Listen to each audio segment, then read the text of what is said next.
Greetings and complications, my dear friends. Welcome to another video on our channel. You're on GMT-3, the channel that makes complications simple. Like this video, comment and subscribe. You're very welcome to our channel.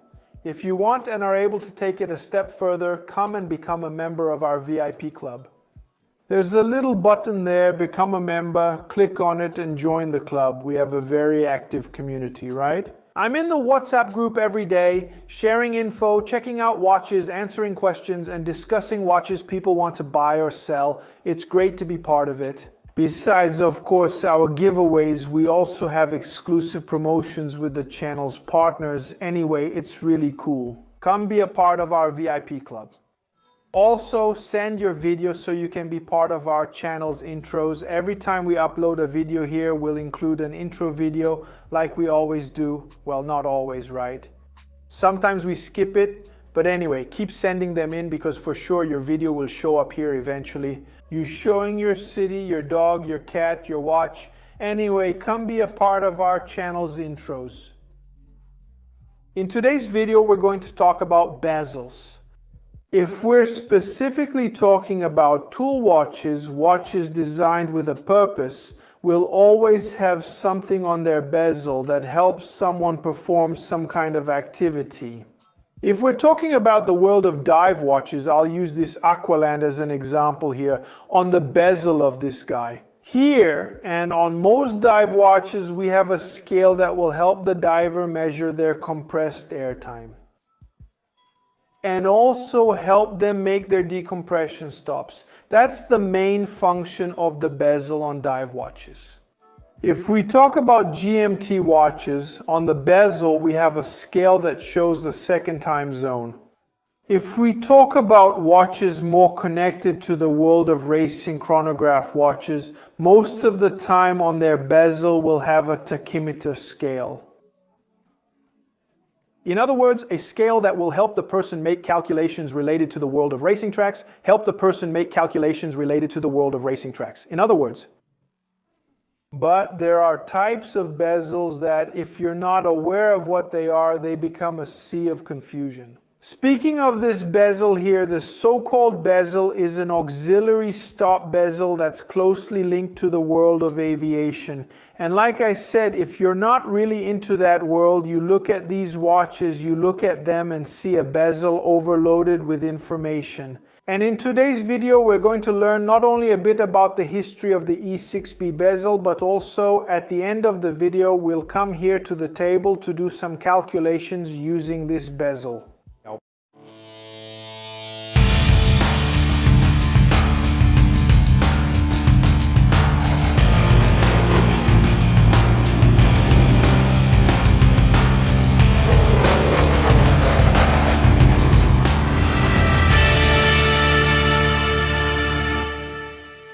To talk about the E6B bezel, let's go back in time to 1936 when a young cadet of the American Air Force, Philip Dalton, decided to create a scale to help pilots perform flight calculations. That was the beginning of the E6B flight computer. When he created it back in 1936, the table he made performed very few conversions. But he kept improving this information, refining this table, which eventually led to the E6B flight computer in 1940. But unfortunately, Dalton didn't live long enough to realize how much his flight computer would change the course of aviation history. The E6B was created by him in 1940. In 1941, he died in a plane crash. He was an instructor. He was with a student when his plane ended up crashing, and unfortunately they lost their lives, but he left behind seeds that endure to this day. Considering that his life's work led me to make this video almost 100 years later. For sure, if it weren't for his work, we wouldn't have this E6B bezel that we have here on this Orient, which my dear friend Bruno, a member of the channel, lent me to record this video. Bruno, big hug to you. My brother, thank you so much for lending me this beautiful machine, this Orient FAB, so we can do some calculations here on this E6B bezel. But when we talk about the E6B bezel, a watch immediately comes to mind. Breitling Navitimer. It was the first watch to use the E6B bezel like we have today in 1952. But back in 1940 we already had the seed of what would become the Navitimer in the Breitling chronomet. Willy Breitling, the son of Leon Breitling, the founder of Breitling, wanted to create a watch that could help scientists and mathematicians carry out their activities. He wanted the watch to have a mathematical scale and also to have a chronograph. So he created in 1940 the chronomat, chrono from chronograph and mat from mathematicians. His first model already had this table in a very rudimentary way, as I mentioned, and there you have the first watch to have this kind of table. But it wasn't created specifically for pilots. In 1952, that's when we have the E6B bezel, the final creation by Philip Dalton, already in this watch in the famous Navitimer, launched in 1953. And this watch was a milestone. It was a turning point in aviation watches. For the first time, the pilot was able to perform numerous flight calculations without necessarily taking his hand off the control stick. He would simply make his conversions right there using his Navitimer. The Navitimer, when it was created in 1952, when it arrived, actually it was, Breitling started developing it in 1952 at the request of AOPA. And in 1953, I think it was in 1952 that it hit the market. 1952, 1953, I don't remember exactly. But when it hit the market, the AOPA, Aircraft Owners and Pilots Association, Association of Pilots and Aircraft Owners, the AOPA.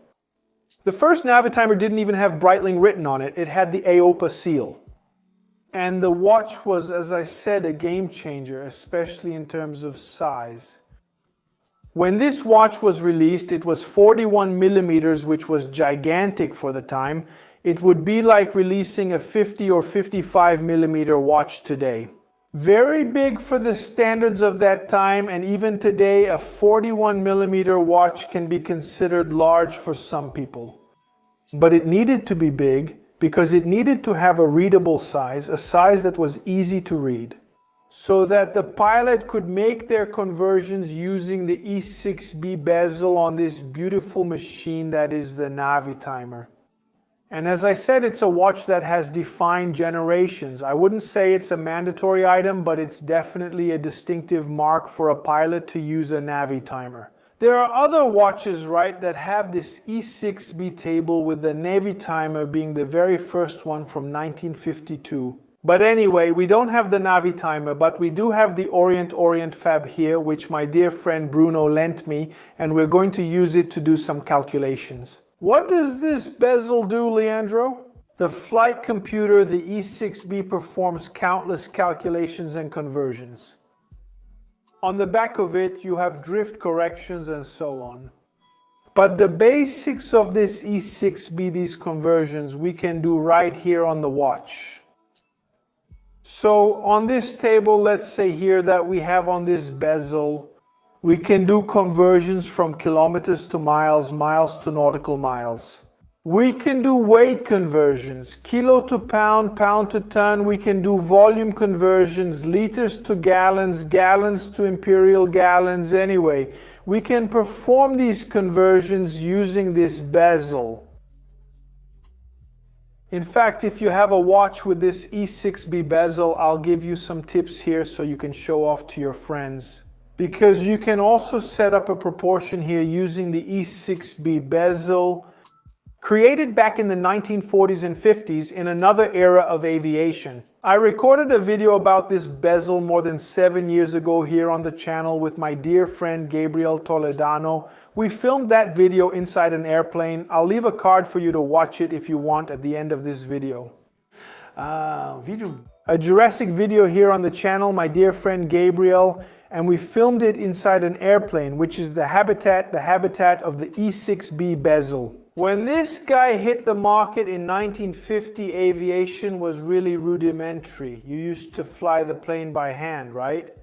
So you didn't have any assistance like you do nowadays with all this onboard avionics that we have in aviation. Today it's infinitely safer, but it all started The seeds were planted back in the 40s and 50s leading up to the aviation we have today.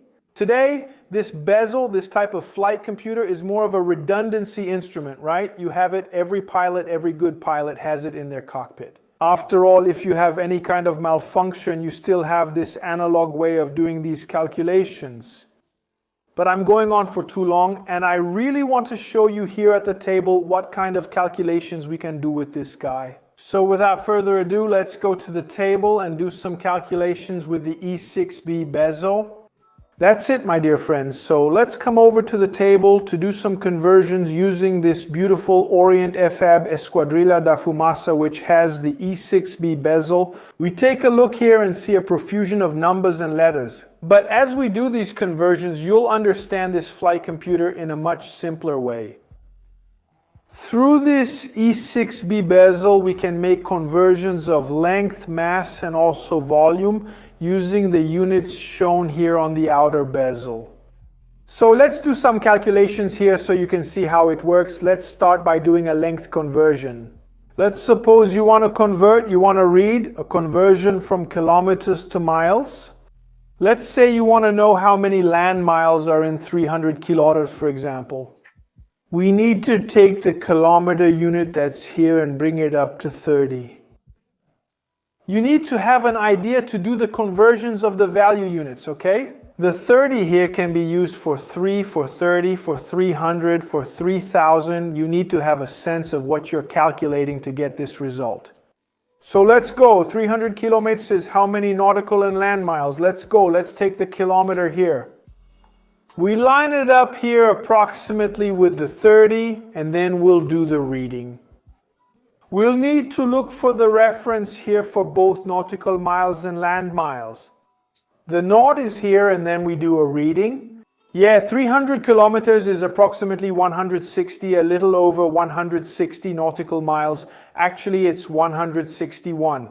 I did this conversion so we can have an idea of the accuracy of the reading. Statute miles, how many statute miles is that? We come here to stationary stats and take the reading, right? It gives us approximately a little over 180, 185 here, 185 almost in the middle here. That's 186 miles, okay? 300 kilometers is 186 statute miles, right? Of course, you won't get an exact reading down to the unit, but you have an idea of the result. Okay? Let's do a calculation here now. Let's invert this equation, right? Let's say you're on a flight and the pilot says, look, we're 800 miles from our destination. You want to know how many kilometers that is? So what do? Remember that aviation uses nautical miles. So the pilot comes on and says, we're 800 miles from our destination. You're going to take your watch with your E6B Bezel, set it to nautical according to the information the pilot gave, right? We're at 800 miles. Then you align it here approximately and you'll see that you're almost 1,500 kilometers from your destination. The pilot said, we're 800 nautical miles away. You do the conversion. Almost 1,500 kilometers. Actually, it's 1,481, and here we have an approximate reading of this distance. Shall we take another length reading? Let's say you're on the plane and the pilot there sets his speed. He says he's flying at 11,000 feet, he's leveled at 11,000 feet, and you want to know how many meters 11,000 feet is, so you're going to look for 11 here, right, since the pilot said he's at 11,000 feet. And then you're going to look for the unit of feet, right, feet, which is right here. Look, you're going to use feet. Let's go, 11,000 feet. Here is the unit, you align it. 11,000 feet, then you look for the kilometer here on the outer bezel, the key. So you can get an idea of how many kilometers 11,000 feet is. It's right here. Look, you're at an altitude of almost 3,500 meters there, which is actually 3,352 meters. But here you have this reading, right? So the pilot said he's at 11,000 feet. You do this conversion, put 11 here for feet, you'll read it in kilometers.